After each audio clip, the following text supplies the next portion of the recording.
everyone. Welcome to our online session for today. My name is Estefany. I'm one of the volunteers here at Paul and Stephen Spiritus Center. This is a very new experience for us. It's certainly my very first Facebook Live, so please be kind. But it has been really inspiring that, despite all the circumstances, we've managed to continue our meetings now virtually, but we haven't missed any since our center has closed. So that's really a great thing. And for those, if anyone is new to our meetings, we always start with a prayer. And even though we're not together physically, believe me when I tell you that our thoughts and our feelings travel great distances at a great speed, so we can actually be connected. And so, if you don't mind, I would like us all to close our eyes and take a deep breath in through the nose, out through the mouth with me. So, 1, and then 1 more.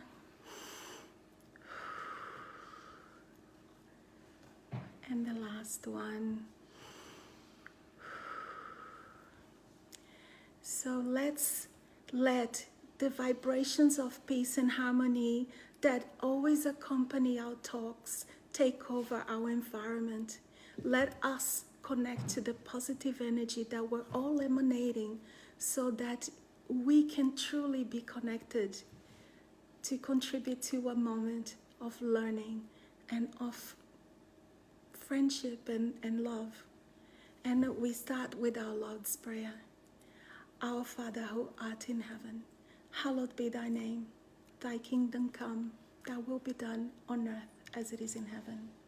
And give us this day our daily bread, and forgive our trespasses as we forgive those who trespass against us. And lead us not into temptation, but deliver us from evil. So be it. You can open your eyes again, or you can keep them closed. That's fine. There's not much to see here. You can hear me well? Great. So it has been very interesting that even though our topics were set quite a long time ago, because we are just volunteers, we are given a topic, we study, and we present from what we've studied and from our own experience. So, and they've been so amazingly current. They've been very relevant. Last week, the topic was dealing with difficult situations. And today, the topic is just as relevant because we're talking about inner reform. And if any of you watched the one in Portuguese, it was the same topic, but because we have such a short time, the approach is completely different, and it's all good. So we usually talk a lot about inner reform. We repeat ourselves because, that's how we learn a lot of the times. And we firmly believe that it's one of the most important things that we can ever do, ever, during our time in this planet. Why? Because it's directly linked to the main reason for our whole incarnation. The main reason we're here is our personal evolution. That is why we're here. So think about it.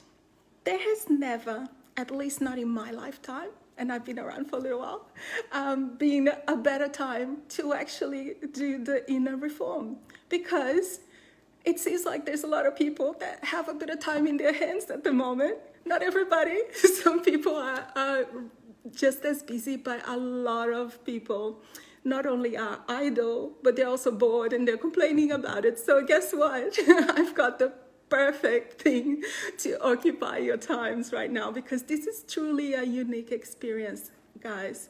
And so why do you think that is? Why is it unique? Why would now be a good time for anything? Well, mostly because, when we talk about things like inner reform, like self-improvement, self-development, what are some of the things we hear most usually?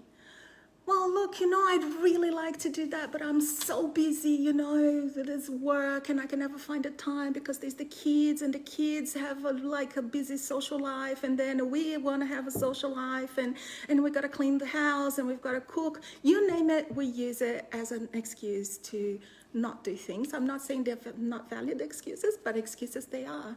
And, but as it happens, right, when you actually decide to take action, it turns out that it is possible. Because when we really want something, we find a way to make it happen. Have you ever heard of the phrase, where intention goes, energy flows? That is so true. So we can make it happen. And as the quote goes, the difficult takes a little time, impossible just takes a little longer.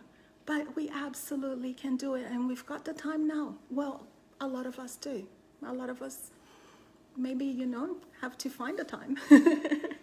So if you, like me, are going through the quarantine or the confinement or the lockdown, whatever you want to call it, on your own, I would like to ask you, please do not use this time to become sad or depressed or to overly complain about things.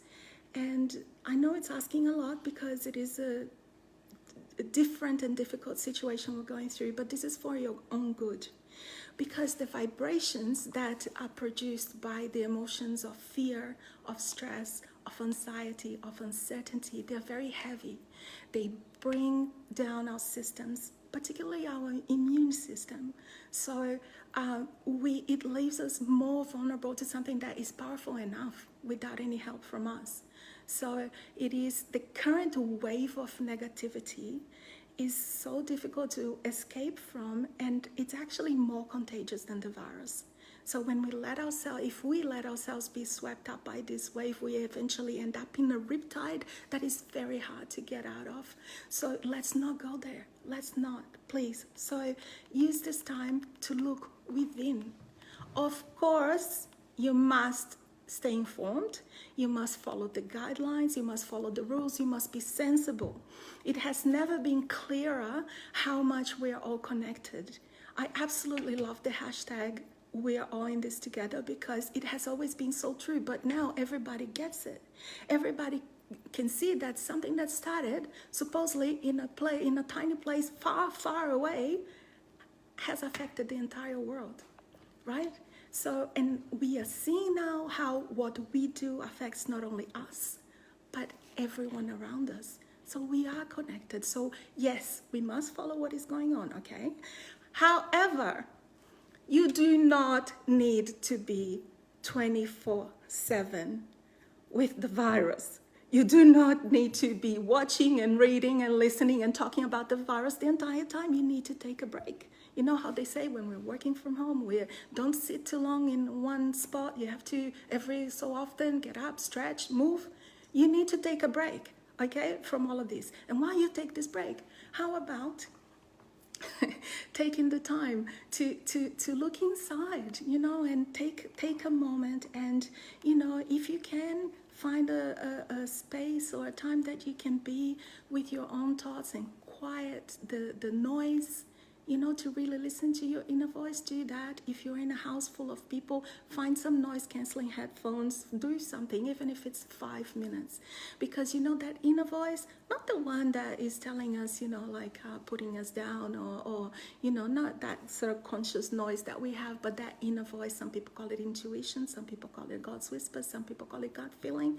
We all have heard it before, but we have to really listen in order to realize what it is telling us, and it is always really helpful when it is to our detriment that we sometimes don't listen to it.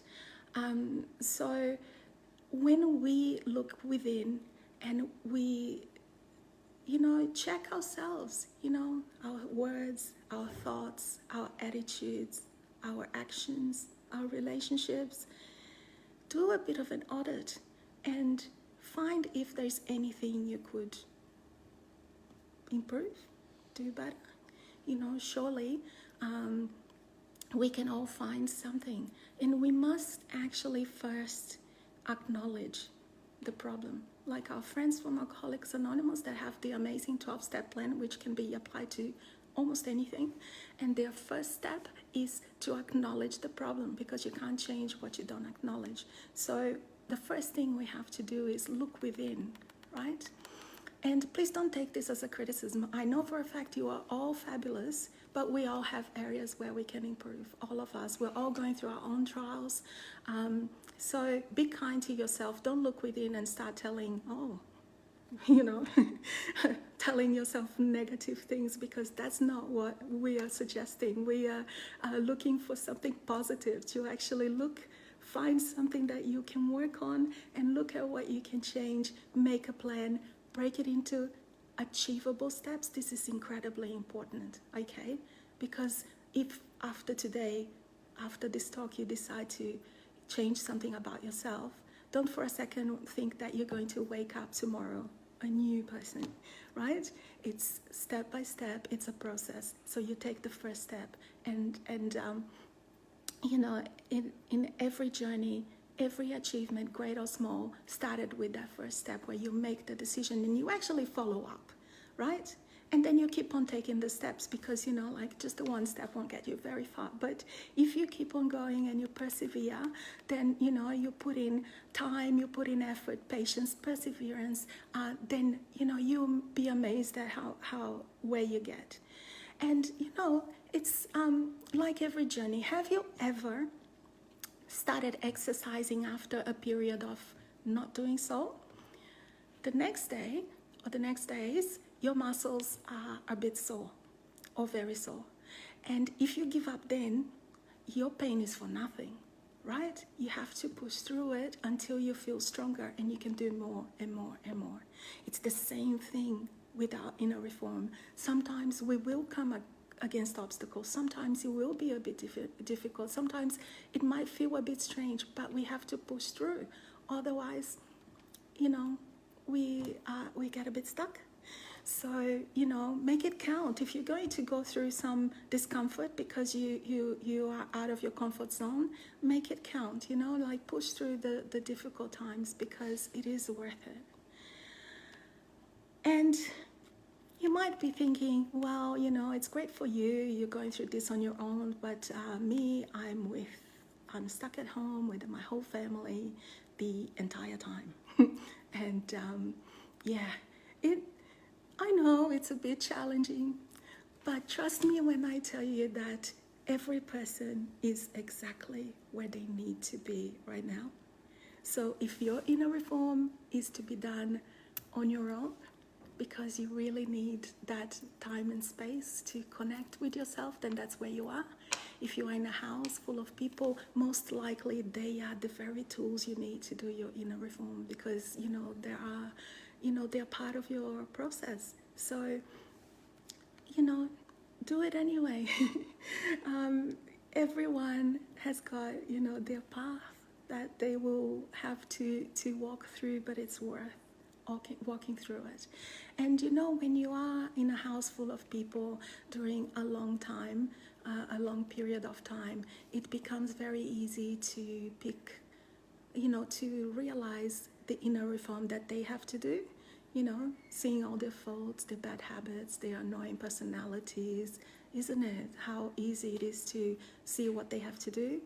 Well, stop it right now, because none of us are perfect, and our faults and bad habits and annoying personalities are just as obvious to them, right? And the people that you are in your household with are probably the people that you love the most. You probably chose to live with them, so don't let it be like the first town that finished the lockdown. There was an avalanche of divorces because people couldn't stand each other anymore. So let's not be those people. Let's learn from their mistakes. We can make new mistakes if we must, but let's not make that one. Let's try and focus on the positive things. What can we do? Can we become better people? Can we lead by example? If we make the effort, it's nice when we can engage the whole household in the inner reform, and everyone can work on something, And but if we can't, do it anyway. Do it anyway and lead by example, because we are never going to be able to change anybody but ourselves. And it's already quite a task to change ourselves. So even for those who are parents and are responsible for guiding and educating and disciplining children, if your words don't match your actions, guess which ones they'll follow? You know, like if we work on being better people, better parents, the children will be the first ones to notice. And hopefully they want to follow your example. Sometimes they may rebel because, you know, maybe they've been spoiled, but persevere. Don't give up. It is worth doing. And no one said it's easy, but it is doable. So, you know, find a way, find a place, find a bit of time. Even if it's, you know, you start with 5 minutes in a day. You know, surely everyone's got 5 minutes. They can switch off from the the main theme. And you might be asking then, you know, how do we do this? Well, everyone is going to do it in a different way. You know, you have to find that, you know, connect with yourself, find how it works for you. Some people do it through prayer. Some people like to meditate. Some people write diaries. Some people stare out the window. Some people go for a run. Everyone will be different. You will have to find your way, right? The way that it works for you. But it is very important that we start that practice. And if you have that practice, just make sure that you continue every day. It's one of those things where, you know, we need to have patience and perseverance. And, you know, if we use this time that, you know, we seem to be, you know, somewhat on standby to actually work on ourselves. Can you imagine at the end of this, when we, you know, at the end of the pandemic, if we all come out as better versions of ourselves, you know, like if we give ourselves an upgrade and we all come out as the 2.0 versions or whatever version your system update is up to, you know, wouldn't that be amazing? Because we really need to learn the lessons so that, you know, how did we get to the point where we are right now, where the world has had a big moment to stop and think about, you know, how we're going through life. And it'd be great if we learn something during this time and we don't come out on the other side doing the same things that brought us here.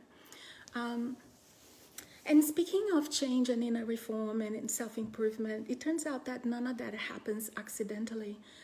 We actually have to make that decision and follow up on it. And it doesn't happen all at once. It happens in stages. It's a process. So I'm going to go through a very broad representation of the stages of change, you know, so we can see how, you know, it's a step-by-step journey. So stage 1 is when you actually don't know that you need to change. Have you ever met someone who is consistently rude? They don't care how they talk to people. They've never heard of the meaning of the word tact. They blow up at any opportunity. You get my picture? Well, oftentimes, these people don't think there's anything wrong with their behavior. They are convinced that the other ones are wrong. And, you know, because they did the wrong thing, because they didn't do it fast enough, because they didn't do it the way that it should have been done, whatever. You know, there are 1,000 excuses. But everyone else is wrong, right? So there's a lot of, most of us will have some of these faults that we don't even realize that we have yet. But so if you actually do your self-audit and you find things that you need to change, well, congratulations, you're already beyond that stage. If you're not, if you're in that stage, that's good too, because the only way is up. So, you know, it's all, we can work with any situation. Then stage 2 is when you need to change, but you don't know how to. Or you need to change, you kind of know what to do it, but You haven't got around to it yet. That's the most popular stage where, a lot of us get stuck there, right? And you know what?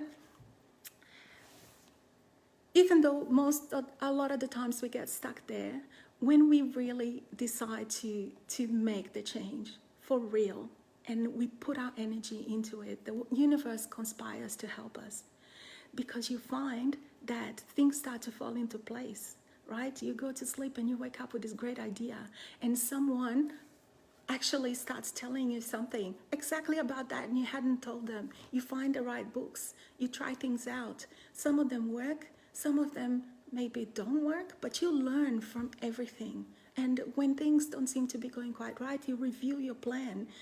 But you keep moving forward. It's always important to move forward. You've all heard the saying, it's not that important how many times you fall. The important thing is how many times you get back up, right? So we all have to do our own inner reform. I'm sorry, there's no outsourcing that. However, we don't have to do it alone. Even in times of confinement, you can see that there's all this technology available to us. We can still be connected. We can still have a support group, a virtual support group. We can still, ask people for help. And please do ask. Because if it was hard to read people's minds before when you could see their body language, now that we're all in our own houses, it is really tough. So, ask for help. And if you don't want help from people who only know as much as you do, there are always our spiritual guides. And if nothing else, there is always Jesus. We are coming to Easter now. If you ever think that it's all too much, think back to what Jesus was going through around this time, many, many years ago. And he came here to show us the way to deal with the difficult times. He went through it the entire time with grace, with faith, with kindness. He used his last breath to give forgiveness. And after his last breath, he still came back and stayed with us in spirit. And he's still here now. So we don't ever have to feel actually alone. So yes, the inner reform has to be done individually, but you don't have to think that you have to do everything all by yourself.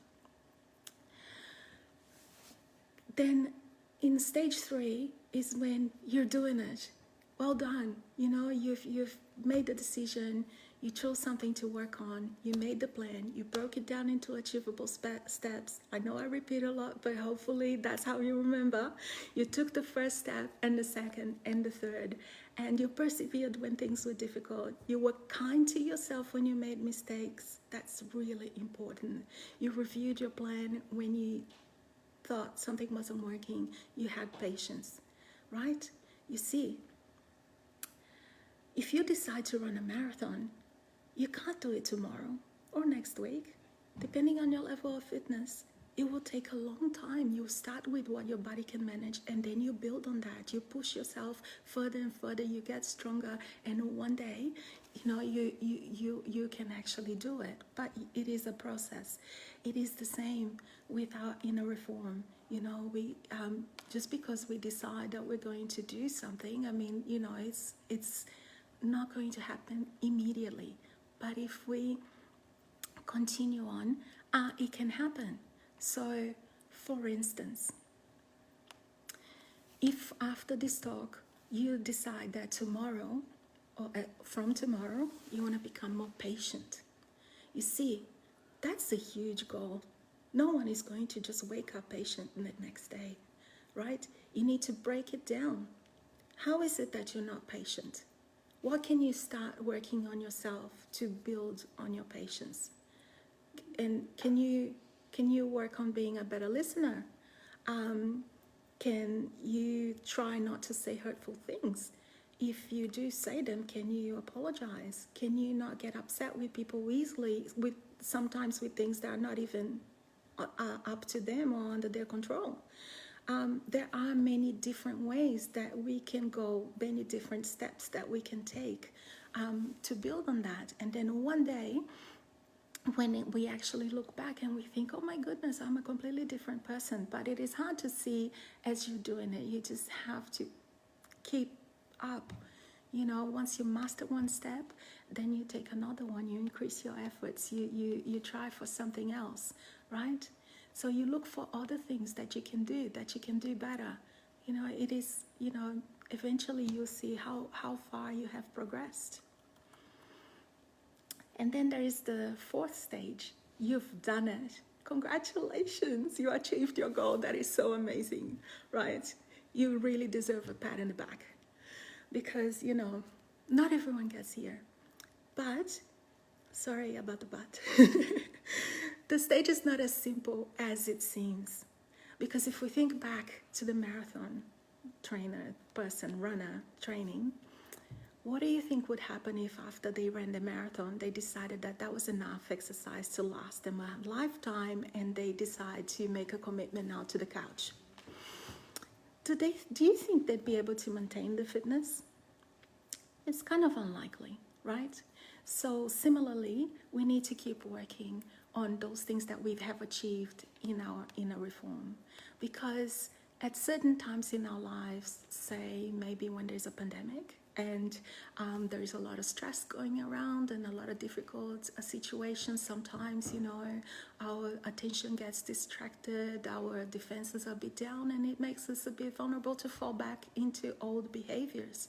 So we always have to keep in check the things that we have achieved. Otherwise, sometimes we do something and we think, oh my goodness, I thought I had conquered that one already. So it's like we go back to our AA friends who acknowledge each day that they're sober, each day that they have conquered their vices. They realize that each day they start again, right? So of course the effort becomes less the longer you have conquered something, but it's always good to keep in check and to not rest on your laurels. You find other things to do. So if by now you're a really patient person, you can look and see, what else can I improve? Can I be more generous? Can I be more forgiving? Can I be more disciplined? There are as many steps as there are people. And there are many ways to do it, but one of the gentler ways, I believe, is to find whatever fault you find, try to find the opposite virtue. Work on that. So if you find that you are a little bit selfish, can you perhaps be a bit more generous with your time, with your resources, with your attention, with your affections? If your ego is out of control, can you maybe spend some time helping others? Try to be more humble. If you are judgmental or perfectionist or vain or whatever, if you procrastinate, find ways to introduce some discipline in your life. Try to understand why it is that you put things off, and then get in touch with me, because that's like a really big deal. So the more we know and understand about ourselves, the more tools we have to do the inner reform. But above all, be patient and be kind to yourself and others, because each one of us is on the same path, is on the same journey, even if we are on different paths. So, guys, the time is now. I did a talk a few weeks ago about seizing the moment, about building the future in the now, and it is even more current right now. Not tomorrow, not at the end of the pandemic, now, okay? And even though we can't join hands in this moment, we can most certainly join our hearts. And we normally finish our talks with a prayer. And I'd like you, if you feel comfortable, to close your eyes again. Take another deep breath. And I'd like you to visualize your heart. And I'd like you to visualize all the love that you have in your heart, however that works for you. Some people see a bright light, some people see a cloud, others see flower petals or raindrops. There's no right or wrong, just your love and your positive energy. And I'd like you to imagine that your heart is so filled with love and positive vibrations that it spills over to the rest of your body, covering all of your organs and all of your systems. Your nervous system is full of love. Your immune system is full of positivity. Every part of your body is illuminated with that. And the more love and the more positive energy that comes out of the heart, the more it produces. It's an unending source. And it is so much of it that it is spreading out of your body, and it's reaching out to all the people in your vicinity. Your love and your positive vibrations are shining over everyone in your town. And the light that we are producing is joining together, each and every one of us, and is shining on all our brothers and sisters who are going through difficult times. And all these energies joined together are crossing oceans to our loved ones in other countries, as well as those people that we don't know, but we do want them to feel better, because we are all in this together. And we have now enveloped the whole planet with our love and our positive energy. Take a moment to observe how that feels in your body, how that feels in your mind. Do you feel a bit calmer, a bit more at peace? I would love it if from now on, every day, you take a moment to feel that way, right? Do this exercise or do something similar. But the whole world needs our love and our positive energy right now. And as we do our inner reform and become a better version of ourselves, we are creating a better version of the world. You may open your eyes again. Thank you so much for joining us today. If you'd like to know a little bit more about the inner reform, you can always look at the Gospel According to Spiritism. Chapter 17 is a very good one for this topic.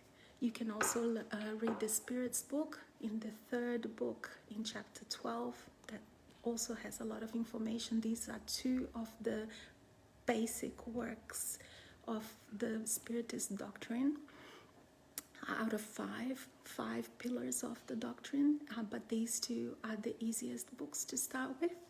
And there's another book that is absolutely fabulous as well. It's called Changing Attitudes. It's a companion book to the Gospel, and it has some great materials. It was channeled by the Spirit, by the medium Francisco do Espírito Santo Neto.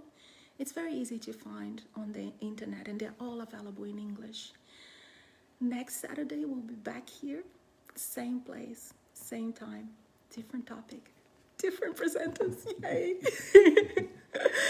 We also are keeping the online lectures available in our Facebook page. Of course, we haven't got that many because we only started doing this since our center had to close, but we are going to build a little library, and you can always go back and watch the other ones if you missed anything.